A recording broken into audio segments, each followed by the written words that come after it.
Right,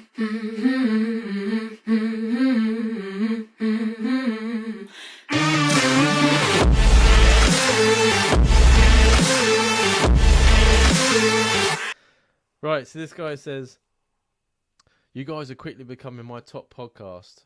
Oh yeah. Help is needed everywhere, and some of the people that wrote in are amazing. So props to you both for giving your honest and solemn opinions. And that's what I was talking about at the beginning. Him saying about that, and I thought myself, I've never thanked people for like trusting us with their emails. So I thought it's that.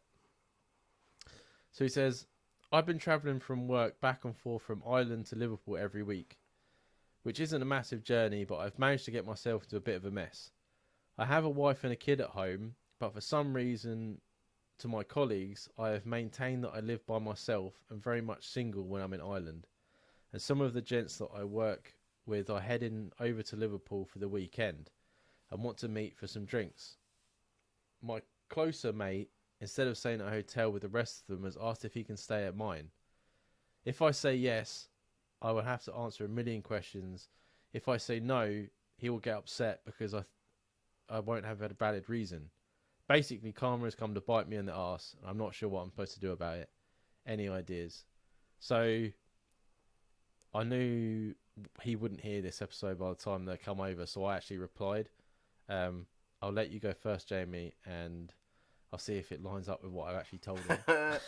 Karma has bit you on the arse. That's what has happened here.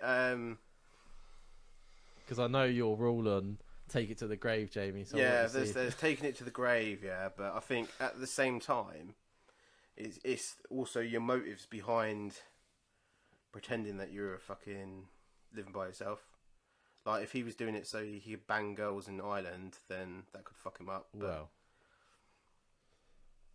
sometimes people just make assumptions, right? I don't think he did it to bang people. I think it was just people assumed, and he was just exactly. Fuck it all. That's what I mean. Yeah. It could be one or two things. So if it is he's trying to do things in Ireland that he shouldn't be doing, then that's something you shouldn't have been doing in the first place, and karma's come to get you. But if it is the way I took it when I initially read it, which was basically someone said to him, he said something pretty vague, it went across that way, and he's never let it change. It's like never changed people's ideas on it. It's the same with like the name mistake, right? You just let him keep calling you the wrong name. Yeah, that's what I was just about to say. That was it, like Pete or something. He's getting called Paul. I can't remember what it was.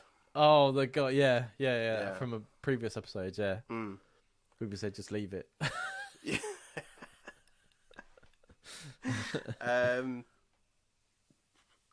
I think if you want this fella to stay, I don't think it'll be a massive deal. I don't think guys care enough to be that worried that you've got a wife and kids. I think you just have to kind of explain that you're a little bit red-faced and you didn't want to like correct people, so you just left it lie, and then I think they'll get over that. You'll get taken a piss out of for a couple of weeks and people forget. I think that's my take. Yeah, so I said to him, I think the best idea would to be own up, mate. If you think of a good reason to say no, you're just digging a bigger hole for yourself. Karma is a bitch, and it's better to hit it on the head. And then I said about we're still going to read it out. So basically I said the same thing. It's come to bite you. Just fucking own up. You know what I mean? Yeah. Assuming that's the motive behind it. I would hope it would be. Yeah. He didn't suggest anything otherwise, and I didn't get that he would from have his emails. If that was the case, wouldn't you? Yeah. Oh yeah. Because that'd make the email juicier, wouldn't it? Yeah. No. Karma comes to fucking everyone, doesn't it? And just own up. It's not a big deal. I wouldn't give a fuck. I'll just be like, mate, why don't you just fucking say something? I've been caught out on so much shit, man. Like, I remember, do you remember Karen that we used to work with? I told her once that I slept with a mother and a daughter. Why? And I got, like, not at the same time, but like I was sleeping with a daughter, then I got with a mum. And then I made some elaborate fucking bullshit up about jumping out a window. Basically, I was bored on a Thursday night and just told her a tale. And I forgot about it for months. Then I got with the girl that I was with before, Charlotte. And then Karen took it upon herself to remind me of that story. And I was like, oh, that was total bullshit. I was like, I had to turn around and say that was totally lies, isn't it? And then she thought I was lying to try and stop the other girl from finding out. And I was like, nah, I'm not lying. I'm telling you the truth. That was a lie. And I totally forgot that I'd lied, didn't it? So when she told me it, I was like, oh, fuck. Why did I say that? Mate, you can dig a hole. Fucking hell. It's whether you jump in or not. Yeah, exactly. Like Jamie said, guys are different, right? We just don't give a fuck. People And especially don't if it's like saving us money. If like I said that to Jamie, like, oh, bruv, let me stay at yours. Like, I'll just like with top and tail. I don't mind sharing a bed. And you're like, mate, I'm married. I'll be like, so can I sleep on the floor then? No, I don't give a fuck. Like, what does it matter? People don't care. Yeah, Man. I mean- Like, I think a lot of people worry about things they shouldn't worry about because it's just how we are. We're anxious people, but really, no one really cares that much about what you're doing. Especially say- at work. Yeah. Who wants? I don't care how close you are with people at work. I don't. I want my people I work with to know as little as fucking possible. Mm. You know what I mean? To an extent, yeah. Yeah, people at work already know that I'm filth. You know what I mean? I think that's as much as they need to know. I'm not going much further than that. But yeah, there's no escaping karma. I think I learnt that from My Name Is Earl. So you just got to own up, man.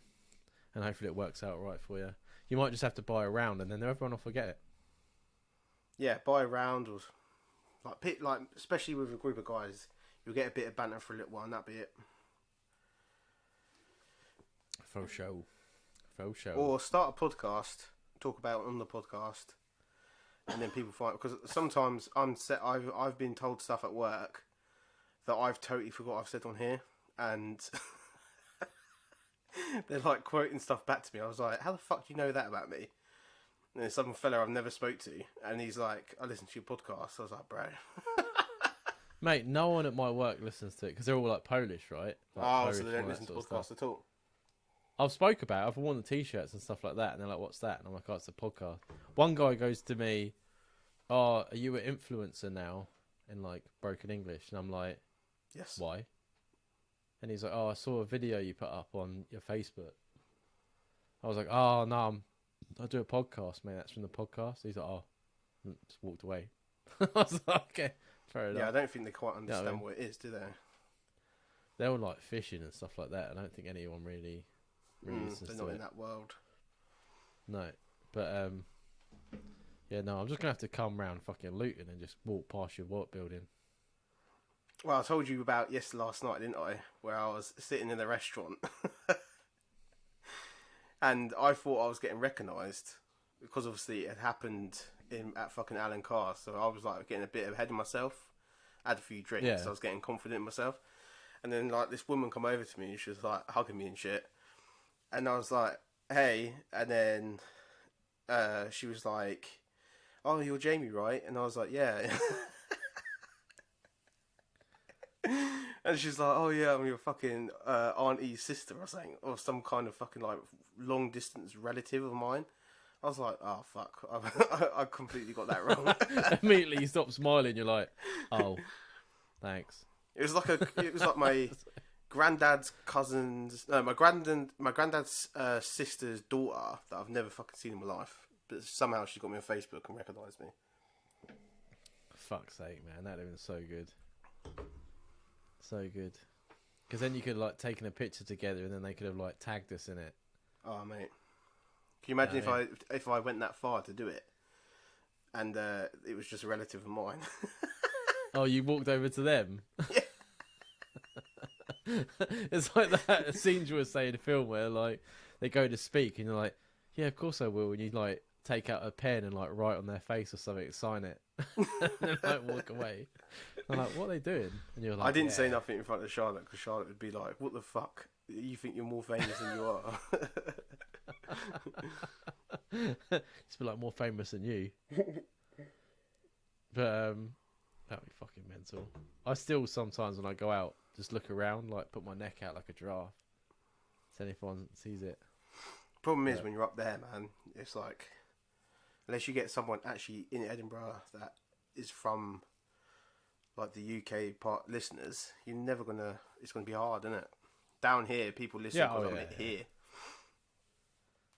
I always tag Scotland and London in Yeah, like all the TikToks and that. But yeah, it'll happen. It'll happen one day. it'll Even come if it there. just It'll happens come. once, I'll be happy. We've got to stay strong. Yeah.